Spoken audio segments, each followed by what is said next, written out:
We are closing in on Election Day itself, now just days away. As the clock is winding down, the presidential candidates are doing one final lap around the country. And their key focus, battleground states like Michigan. But between all of the debates and rallies, many are wondering what's still left to be said. News Channel 3's Princess Jeanne Steverson joining us live in the studio tonight. And Princess, polls have been showing for weeks now that this race is so close. They have, especially those polls in the battleground states. They show less than a percentage point difference. So is there really anything else that hasn't already been said? Is there anyone still on the fence that these rallies really make a difference for?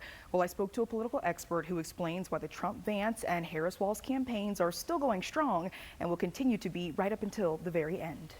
The United States is nearing a five-finger countdown to the 2024 presidential election. And with just a few days left, both the Harris-Walz and Trump-Vance campaigns are pushing last-minute rallies. Some of those rallies in smaller cities like Holland or Kalamazoo. Rural voters in places like Michigan often feel ignored, and so by paying some attention to them, each campaign hopes that they'll be able to get some of those folks. Presidential and vice presidential candidates aren't the only ones trying to reel in last-minute votes. Local and state politicians like Trump supporter and Republican candidate for U.S. Senator Mike Rogers, as well as former U.S. Representative Fred Upton, a registered Republican, but Harris supporter, are doing what they can too. She said it well last night when she spoke on the Mall. She said, we need to come together as a country, and I'm committed to working with both sides of the aisle. We can stop the broken border.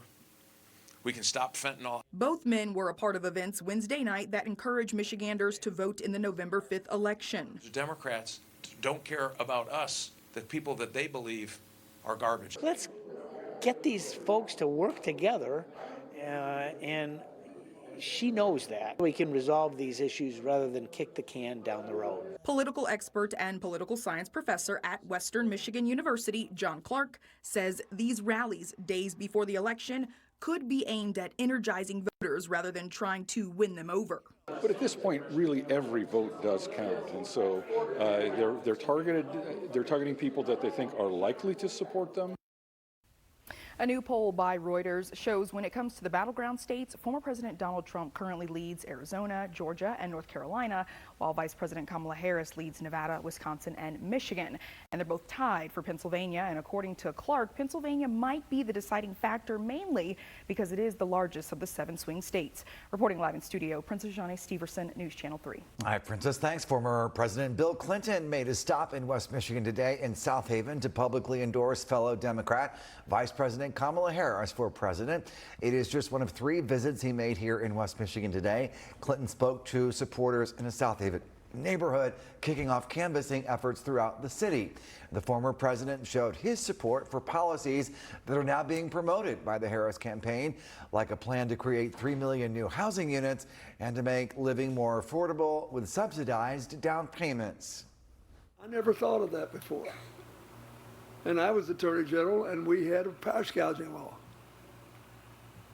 And that is the job of a president, to solve problems. She's a problem solving, he's a problem maker. The former president also criticized former President Trump for wanting to do away with the Affordable Care Act. Clinton also made stops in Muskegon Heights and in Benton Harbor. And Governor Whitmer stopped in Battle Creek to stump for Harris in her Get Out the Vote bus tour. Whitmer talked about the Harris campaign's policies and why she thinks voters should choose her. The governor spoke with News Channel 3's Tyler Brummett in a one-on-one interview. You can see that now on our website, WWMT.com. And former President Donald Trump took the stage today at his rally in Green Bay, Wisconsin. The former president first gave remarks outside his rally from a campaign-sponsored garbage truck. He was wearing a bright orange safety vest as he tries to win over blue-collar voters. Trump appeared alongside former Green Bay Packers quarterback Brett Favre and then responded to Biden's comments, calling him and his supporters garbage. Joe Biden finally said what he and Kamala really think of our supporters. He called them garbage. No way. No way. My response to Joe and Kamala is very simple. You can't lead America if you don't love Americans. That's true. You can't be president if you hate the American people, which I believe they do. Trump is expected to be back in Michigan Friday, where he'll be holding a rally in Warren.